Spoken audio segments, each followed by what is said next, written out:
Good evening students. आज हम पाठ नंबर 1 के कुछ क्वेश्चन करेंगे।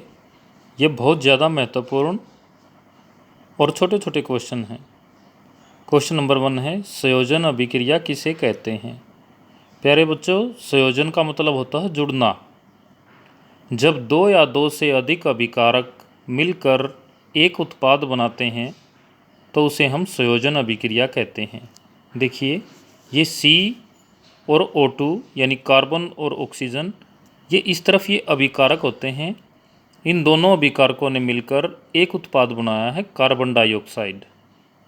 तो ये कैसी अभिक्रिया हुई? संयोजन अभिक्रिया। ये जो जमा में ऊष्मा कर रखी है, ऊष्मा उत्पाद नहीं है, ये उत्पाद के साथ ऊष्मा निकली है। तो दो अभिकारक से एक उत्पाद बन गया, तो ये संयोजन अभिक्रिया है। बेहद आसान और बेहद महत्वपूर्ण 2 नंबर में क्वेश्चन आते हैं इस तरह के। नेक्स्ट है, वियोजन अभिक्रिया किसे कहते हैं। वियोजन माने होता है टूटना। इनके नाम से ही इनका उत्तर निकल जाता है। जब एक अभिकारक, इस तरफ ये लेफ्ट हैंड साइड में अभिकारक लिखे जाते हैं, जब एक अभिकारक टूटकर दो या दो से अधिक उत्पाद बनाता है तो उस अभिक्रिया को हम वियोजन अभिक्रिया कहते हैं। ये CO3, Ca कैल्शियम होता है, CO3 कार्बोनेट होता है, तो इसका नाम हो गया कैल्शियम कार्बोनेट। ये ऊष्मा की उपस्थिति में कैल्शियम ऑक्साइड और कार्बन डाइऑक्साइड में टूट जाता है। कैल्शियम कार्बोनेट का नाम चूना पत्थर भी होता है और इसे संगमरमर भी कहते हैं। कैल्शियम ऑक्साइड को बिना बुझा चूना भी कहते हैं। तो बिल्कुल सिंपल है।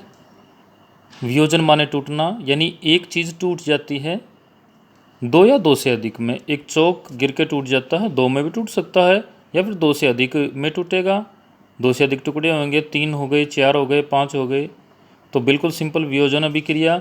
जब एक अभिकारक 2 या 2 से अधिक उत्पादों में टूट जाता है तो उसे हम वियोजन अभिक्रिया कहते हैं। ये सिंपल सा एग्जाम्पल है। नेक्स्ट है, ऊष्माक्षेपी अभिक्रिया किसे कहते हैं। देखिए प्यारे बच्चों, क्वेश्चन नंबर 3 और क्वेश्चन नंबर 4। ऊष्माक्षेपी और ऊष्माशोषी 2 तरह की अभिक्रिया होती हैं। शोषी माने अवशोषण करना, एब्जॉर्व करना। इसमें तो अभिकारक ऐसी अभिक्रिया जिसमें ऊष्मा अवशोषित होती है। ये देखिए, कैल्शियम कार्बोनेट को ऊष्मा देनी पड़ी तो कैल्शियम कार्बोनेट कैल्शियम ऑक्साइड और कार्बन डाइऑक्साइड में टूट गया। ये ऊष्माशोषी अभिक्रिया है, ऐसी अभिक्रिया जिसमें ऊष्मा अवशोषित होती है, यानी इसको ऊष्मा देनी पड़ी है अभिक्रिया करवाने के लिए। देखिए प्यारे बच्चों, ये अभिकारक एक था और 2 उत्पाद बन गए, तो ये वियोजन अभिक्रिया का भी उदाहरण है। ये भी आप ध्यान रखेंगे। इसका बिल्कुल विपरीत ऊष्मा अक्षेपीय अभिक्रिया, ऐसी अभिक्रिया जिसमें उत्पाद के साथ ऊष्मा बाहर निकलती है। ये carbon plus oxygen, carbon dioxide जमा ऊष्मा, ऊष्मा बाहर निकली है, तो ये ऊष्मा अक्षेपीय अभिक्रिया होगी। उत्पाद के साथ ऊष्मा भी बाहर निकली है। और कौन सी अभिक्रिया का उदाहरण है ये? 2 अभिकारक मिलकर एक उत्पाद बना रहे हैं, तो ये संयोजन अभिक्रिया। जुड़ रहे हैं ना, ये जुड़ के एक बन गया, 2 से जुड़ के एक बन गया। चलिए क्वेश्चन नंबर 5। किस अभिक्रिया का उपयोग श्याम श्वेत फोटोग्राफी में किया जाता है। काफ़ी महत्वपूर्ण, कई बार आया है ये भी। Ag सिल्वर होता है बच्चों और Br होता है ब्रोमीन, पर अगर यौगिक में Br है तो ब्रोमाइड बोलेंगे। ये सिल्वर ब्रोमाइड सूर्य के प्रकाश की उपस्थिति में ये टूट जाता है सिल्वर और ब्रोमीन गैस में। इस अभिक्रिया का उपयोग श्याम श्वेत फोटोग्राफी यानी ब्लैक एंड वाइट फोटोग्राफी में किया जाता था। पहले समय में ब्लैक एंड वाइट फोटोग्राफी में इसका उपयोग होता था। अगर आप ध्यान से देखोगे तो ये एक अभिकारक टूटकर 2 उत्पाद बना रहा है, तो ये वियोजन अभिक्रिया का भी एक उदाहरण है। नेक्स्ट है, किसी पदार्थ X के विलयन का उपयोग सफ़ेदी के लिए किया जाता है, तो उस पदार्थ का नाम बताना है।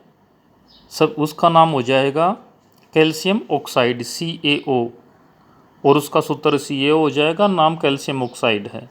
सेकंड में बताना है कि अगर इसकी जल के साथ अभिक्रिया करवाते हैं तो क्या होता है। ये कैल्शियम ऑक्साइड की यानी सफ़ेदी की जल के साथ अभिक्रिया होती है, तो ये कैल्शियम हाइड्रोक्साइड बनता है। कैल्शियम हाइड्रोक्साइड को बुझा हुआ चूना भी कहते हैं और ऊष्मा बाहर निकलती है। प्यारे बच्चों, अगर आपने देखा हो, जब सफ़ेदी को लोहे के ड्राम में भिगोया जाता है तो सफ़ेदी का जो पानी है वो उबलने लगता है। अगर आपने कभी इस ड्राम पे हाथ लगा के देखा हो तो वो ड्राम भी गर्म मिलता है। तो ये ऊष्मा अक्षेपीय अभिक्रिया है, ऊष्मा बाहर निकल रही है। ये कैल्शियम ऑक्साइड है, इसको बिना बुझा चूना भी कहते हैं। देखिए अभी पानी मिलाया नहीं है तो ये बुझा नहीं है। बिना बुझा चूना कैल्शियम ऑक्साइड प्लस जल कैल्शियम हाइड्रोक्साइड जमा ऊष्मा बन जाएगा। मोस्ट इम्पोर्टेंट अभिक्रिया है ये। नेक्स्ट है विस्थापन अभिक्रिया किसे कहते हैं? जब कोई तत्व किसी दूसरे तत्व को उसके यौगिक से विस्थापित कर देता है तो उसे विस्थापन अभिक्रिया कहते हैं। देखिए ये Fe आयरन, आयरन को हिंदी में लोहा कहते हैं, ये अधिक अभिक्रियाशील है कॉपर से, इसलिए कॉपर को कॉपर सल्फेट से भगा देगा और खुद जुड़ जाएगा सल्फेट के साथ। SO4 सल्फेट होता है, ये बन गया आयरन सल्फेट प्लस कॉपर बाहर निकल गया, इसे विस्थापन अभिक्रिया कहते हैं। नेक्स्ट है द्विविस्थापन अभिक्रिया, यानी दोहरा विस्थापन हो रखा है इसमें। वे अभिक्रियाएं जिनमें अभिकारकों के बीच आयनों का आदान प्रदान होता है उसे हम द्विविस्थापन अभिक्रिया कहते हैं।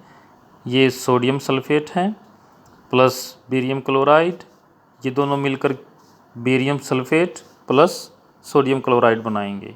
इन दोनों अभिकारकों के बीच आयनों का आदान प्रदान हुआ है। ये जो